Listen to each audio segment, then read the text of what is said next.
Tuhan bersamamu.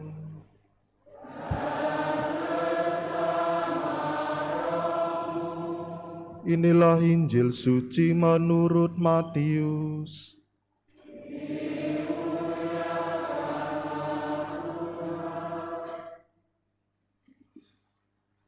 Pada waktu itu tampillah Yohanes Pembaptis di padang gurun Yudea dan memberitakan, "Bertobatlah sebab kerajaan surga telah dekat." Sesungguhnya dialah yang dimaksudkan Nabi Yesaya ketika ia berkata, "Ada suara orang yang berseru-seru di padang gurun, persiapkanlah jalan untuk Tuhan, luruskanlah jalan baginya." Yohanes memakai jubah bulu unta dan ikat pinggang kulit, makanannya belalang dan madu hutan. Lalu datanglah kepadanya penduduk dari Yerusalem, dari seluruh Yudea dan seluruh daerah sekitar Yordan. Sambil mengaku dosanya, mereka dibaptis oleh Yohanes di sungai Yordan. Tetapi ketika melihat banyak orang Farisi dan orang Saduki datang untuk dibaptis, berkatalah Yohanes Pembaptis kepada mereka, "Hai kamu keturunan ular berbisa, siapakah yang mengatakan kepada kamu bahwa kamu dapat melarikan diri dari murka yang akan datang? Jadi hasilkanlah buah yang sesuai dengan pertobatan. Dan janganlah kira bahwa kamu dapat berkata dalam hatimu, Abraham adalah bapa leluhur kami, karena aku berkata kepadamu, Allah dapat menjadikan anak-anak bagi Abraham dari batu-batu ini. Kapak telah tersedia pada akar pohon, dan setiap pohon yang tidak menghasilkan buah yang baik pasti ditebang dan dibuang ke dalam api. Aku membaptis kamu dengan air sebagai tanda pertobatan, tetapi Dia yang datang kemudian setelah aku lebih berkuasa daripada aku, dan aku tidak layak membuka kasutnya. Ia akan membaptis kamu dengan Roh Kudus dan dengan api. Alat penampi telah di tangannya, ia akan membersihkan tempat pengirikannya dan mengumpulkan gandumnya ke dalam lumbung, tetapi debu sekam itu akan dibakarnya dalam api yang tidak terpadamkan. Demikianlah sabda Tuhan.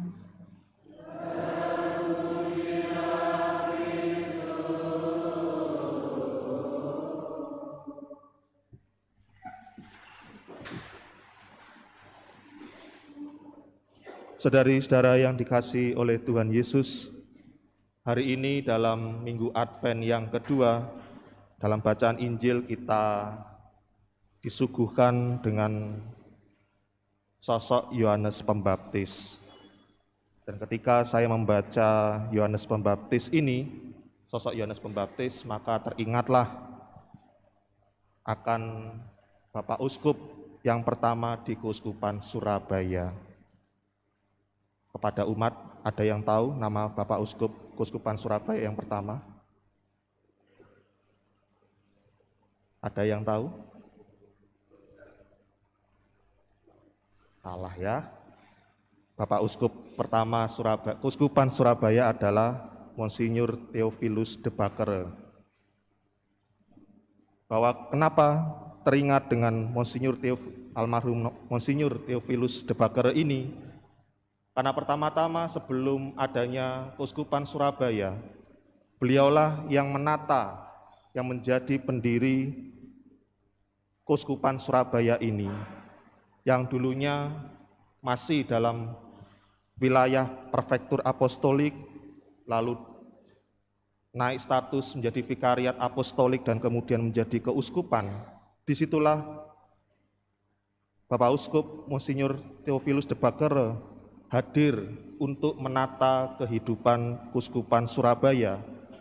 Pertama-tama apa yang ditata oleh Monsinyur de Backere ini adalah soal bagaimana mencoba untuk memberikan pelayanan pendidikan kepada orang-orang pribumi. Maka tahun 1925 sudah ada sekolah pribumi di Blitar. Saudari-saudari yang terkasih dalam Kristus, kenapa saya mengingat teringat sosok Yohanes Pembaptis dengan Monsinyur de Backer, karena mereka adalah sama-sama perintis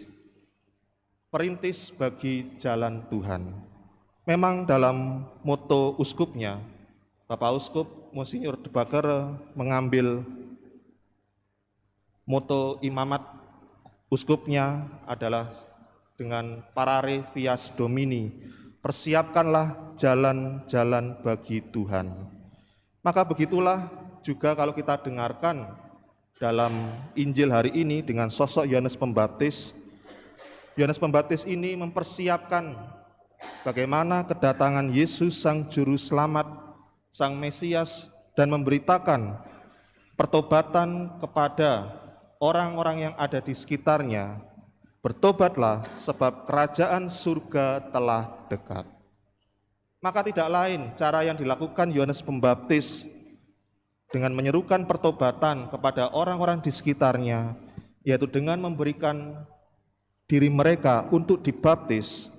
Dan disinilah memang diakui Yohanes Pembaptis mengakui baptisannya adalah baptisan untuk pertobatan, untuk menyambut Sang Mesias, bahwa dengan demikian untuk menyambut Sang Mesias, datangnya Sang Juru Selamat, orang harus menyiapkan dirinya secara bersih batinnya.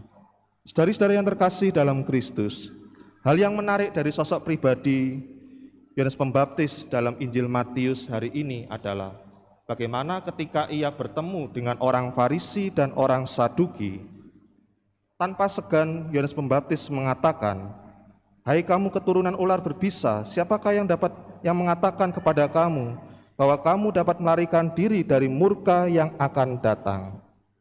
Jika kamu mengatakan Abraham adalah bapa leluhur kami."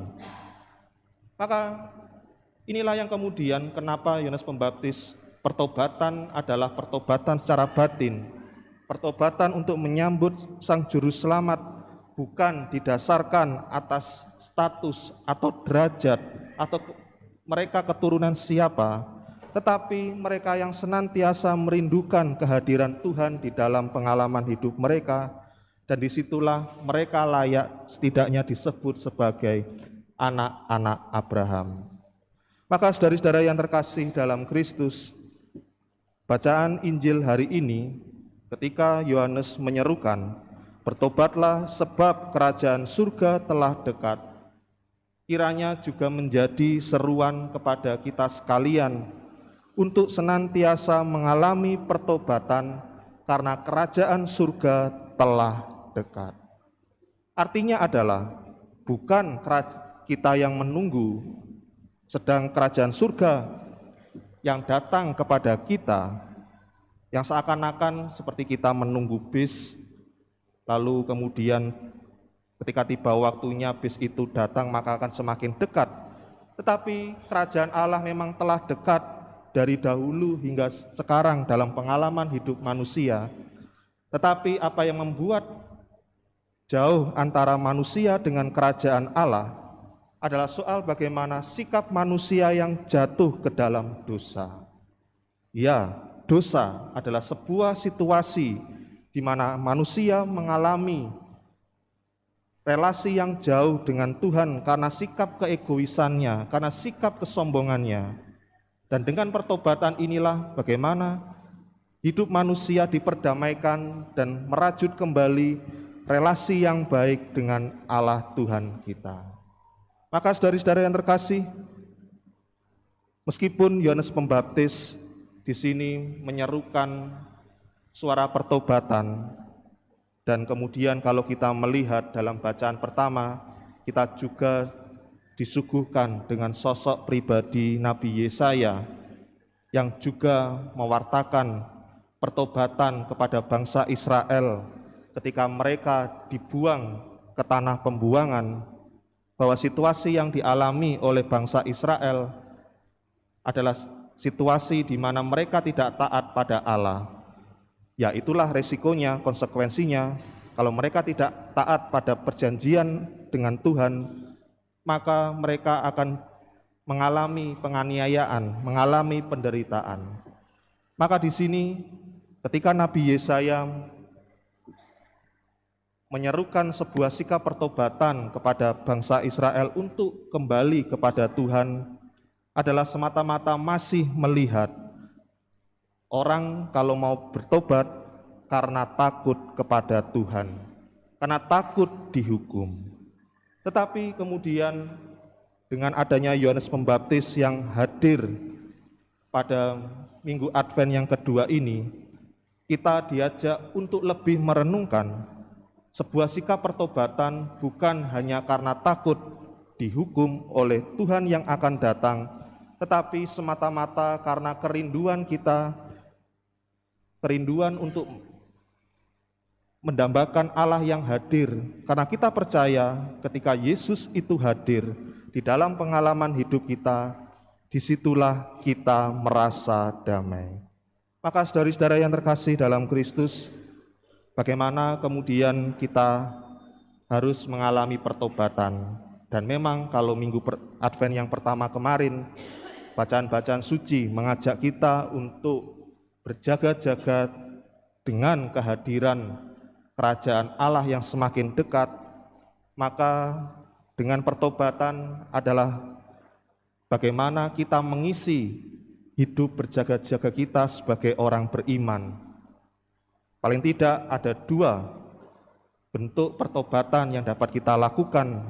Yang pertama adalah seperti biasa dalam masa Advent, gereja selalu membuka peluang kepada umat untuk mengaku dosa. Gunakanlah waktu itu sebagai sarana, sebagai waktu yang tepat untuk memulihkan kembali situasi di mana Anda sering jauh dari Tuhan.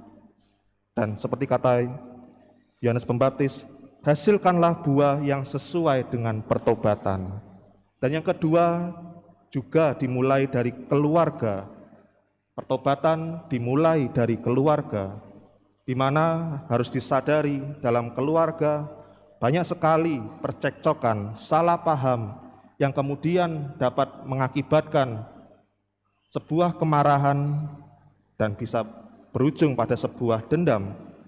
Maka bentuk pertobatan dalam keluarga adalah bagaimana setiap anggota dalam keluarga mampu memaafkan dan mengakui kesalahannya masing-masing, dan disitulah dibangun sebuah bentuk rekonsiliasi atau pendamaian untuk membangun kehidupan keluarga yang lebih baik di antara anggota keluarga.